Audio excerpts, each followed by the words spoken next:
नमस्कार साथियों, स्वागत है आप सभी का आपकी अपनी पाठशाला पर। मैं हूं अंकित अवस्थी। आप हैं मेरे साथ में पाकिस्तान समाचार सुनने।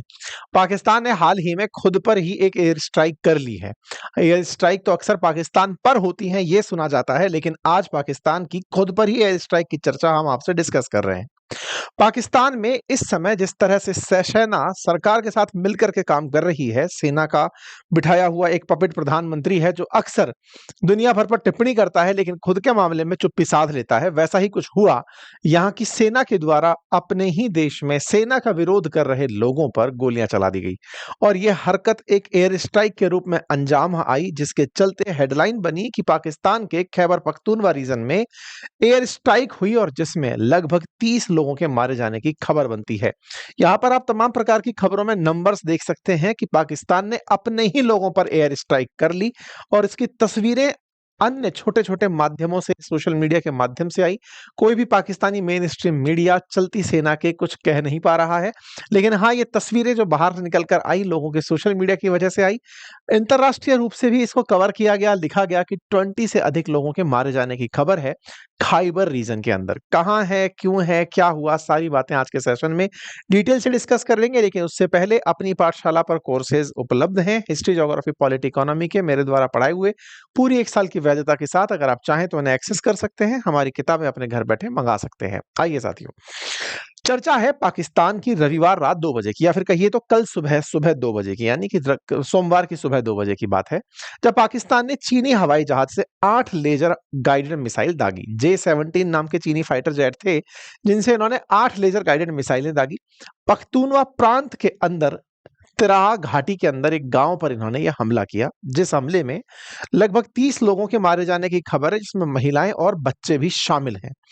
पीटीआई के अनुसार अगर बात करें तो 24 लोगों के मारे जाने की बात की जा रही है। इसके वीडियो सोशल मीडिया पर आ रहे हैं, लेकिन चूंकि कोई भी मीडिया हाउस उपलब्ध नहीं है वहां पर, तो इन सोशल मीडिया पर तैर रही तस्वीरों की सत्यता प्रमाणित नहीं होती।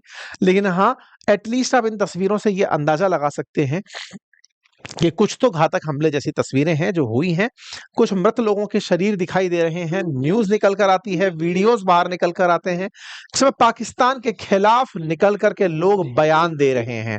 खैबर रीजन के अंदर लोग बता रहे हैं कि किस तरह से मिसाइलें हम पर चली, उनके मिसाइल के जो बचे हुए भाग हैं वो दिख रहे हैं, मृतों को ले जाते हुए लोग दिखाई दे रहे हैं, बड़ी संख्या में जनाजे चलते हुए दिखाई दे रहे हैं।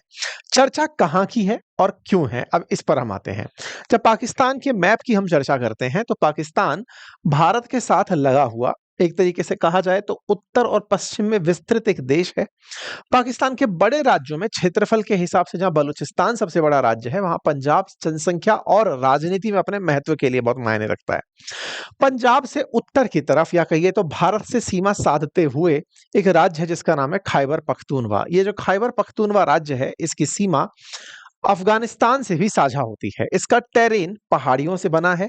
यहाँ पर पहाड़ियों के चलते कुछ इस तरह के दृश्य दिखाई देते हैं। चर्चा है कि सेना के द्वारा बिना किसी जानकारी के हमला कर दिया गया, अर्थात यहाँ पर बिना ह्यूमैनिटेरियन कंसर्न लिए कि कोई व्यक्ति हताहत होगा या किसी को नुकसान पहुंचेगा, सेना ने हमला कर दिया। सवाल बड़ा बनता है कि साहब सेना ऐसे हमला क्यों कर दी इस क्षेत्र के अंदर। माना यह जाता है कि पाकिस्तान की सेना को लगता है कि जो तहरीक तालिबान है, अब यहां से कहानी में ट्विस्ट है, हालांकि हम कई बार पहले भी बता चुके हैं, फिर से एक बार बता देते हैं। अफगानिस्तान के अंदर तालिबान अफगानिस्तानी तालिबान है, ऐसे ही पाकिस्तान के अंदर भी एक तालिबान है जिसे तहरीक तालिबान के नाम से जाना जाता है। ये जो तहरीक तालिबान नामक पाकिस्तान के अंदर तालिबानी संगठन है, इसी संगठन के ठिकाने इन क्षेत्रों में है, ऐसा पाकिस्तानी सेना का मानना है। उनका मानना है कि तहरीक तालिबान इन्हीं जगहों पर बॉम्ब बनाकर पहाड़ के भीतर छुपा कर रखता है। बॉम्ब्स को बनाने में वो ह्यूमन शील्ड का उपयोग करता है। तो बोले हमने अपने ही लोगों को इसलिए मार दिया क्योंकि वो तहरीक तालिबान का सपोर्ट कर रहे थे। अब ये कौन तहरीक तालिबान है, इस पर हमने पहले भी कई सेशन किए हैं, फिर से कुछ जगह पर आपको बताएंगे। लेकिन हाँ, इंटरेस्टिंग बात यह है कि पाकिस्तान जिसे अपने देश में स्थित एक संगठन जिसे वो पाकिस्तान में आतंकी संगठन मानता है, उस पर पहले भी ऐसी कार्रवाइयां करता रहा है।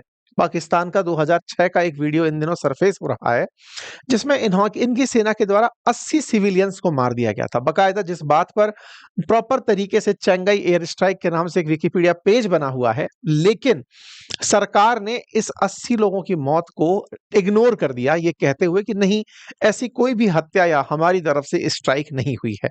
अर्थात पाकिस्तान के द्वारा अपने ही लोगों को मारने पर ये कहना कि किसी की भी मौत नहीं हुई है, यह दर्शाता है कि पाकिस्तान की सेना ना तो तब और ना ही अब अपने लोगों के लिए संवेदनशील है। पाकिस्तान में सेना के खिलाफ चाहे इमरान खान बोलें या वहां के लोग बोलें, सेना उन्हें खत्म करना चाहती है। तहरीक तालिबान नहीं चाहता कि पाकिस्तान में सेना प्रभावशाली रहे, वो चाहता है कि उसका शासन रहे बिल्कुल वैसे ही जैसे अफगानिस्तान में तालिबान का है। बस इसी के चलते सेना उन्हें टारगेट करती रहती है।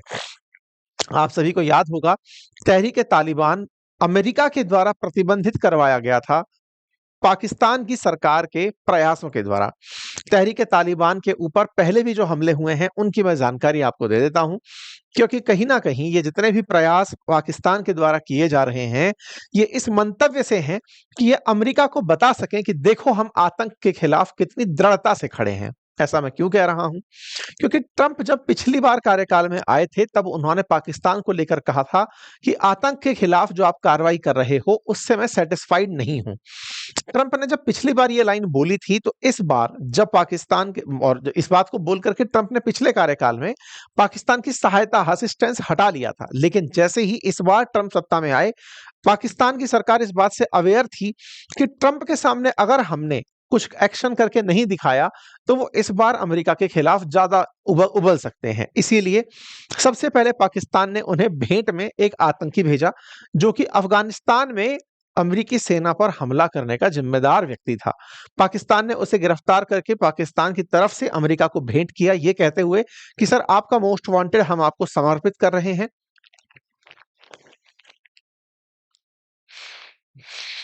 ऐसा करके यूएस को पाकिस्तान के द्वारा एक टॉप टेररिस्ट दिया गया था, जिससे अमेरिका बहुत खुश हुआ था और अमेरिका ने पाकिस्तान के इस कदम को बड़ा कदम माना था।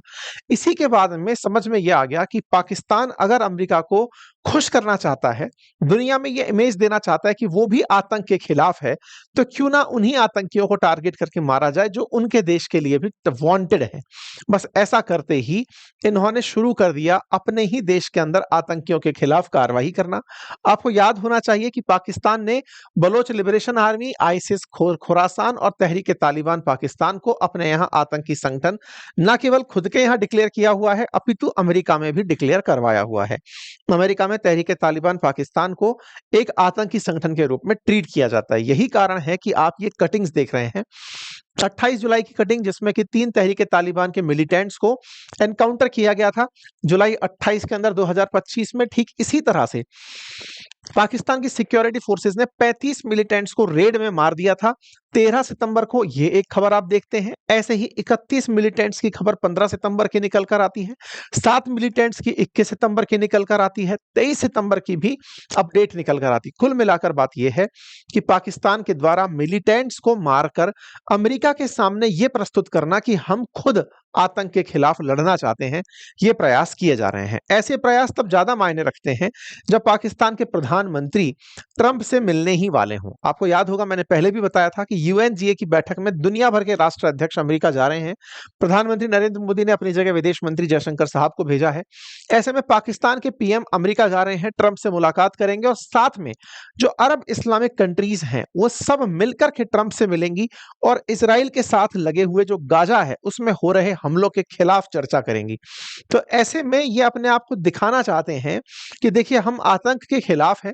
अगर आप इसराइल के साथ साथ गाजा पट्टी पर हमले की इजाजत देते हैं हमास के खिलाफ, उस पर तो शायद ही ये कुछ बोलें, लेकिन आतंक के खिलाफ हैं ये अमेरिका को बताने का प्रयास कर रहे हैं। खैर जो भी हो, अमेरिका को अपने हित सर्वोपरि हैं। वो अफगानिस्तान के अंदर एयरबेस चाहता है, बगराम एयरबेस चाहता है, जिसके ऊपर तालिबान साफ इनकार कर चुका है। ऐसे में हो सकता है कि अमेरिका को पाकिस्तान की फिर से जरूरत पड़े, क्योंकि अफगानिस्तान के बगराम एयरबेस के लिए अगर अमेरिका को फाइट भी करना पड़ा तो पाकिस्तान की उसे जरूरत पड़ेगी और वो पाकिस्तान से अफगानिस्तान पर हमले कर सकता है। ऐसे में अमेरिका के लिए आसिम मुनीर या पाकिस्तान की सत्ता बहुत काम की है, जबकि वो ये प्रूव करने में लगी हो कि देखो हम भी आतंक के खिलाफ हैं, तो अमेरिका अंतरराष्ट्रीय स्तर पर पाकिस्तान की मदद लेकर अफगानिस्तान पर अपनी सैन्य कार्यवाही कर सकते हैं। फिलहाल के लिए उम्मीद है कि आपको ये जानकारी समझ में आई हो। पाकिस्तान की इस एयर स्ट्राइक के मायने बस इतने ही हैं कि यहाँ ह्यूमन राइट का कोई कंसर्न नहीं, अपने ही लोगों पर बमबारी हुई और साथ ही साथ में ये लोग खुद अल शिरा के साथ में खड़े हुए दिखाई देते हैं, जो कि सीरिया का प्रेसिडेंट, अमेरिका का मोस्ट वांटेड, यूएनजीए की बैठक में है, उनके साथ दिखाई देते हैं। तो इनसे क्या ही अपेक्षा की जा सकती है। खैर फिलहाल के लिए इतना ही। जानकारी पसंद आई हो तो साथियों से साझा करें, चैनल पर नए हैं तो सब्सक्राइब कर लें। अपनी पाठशाला का लिंक कमेंट बॉक्स में पिन किया हुआ है, कोर्सेज और हमारी किताबें चेक कर सकते हैं। धन्यवाद।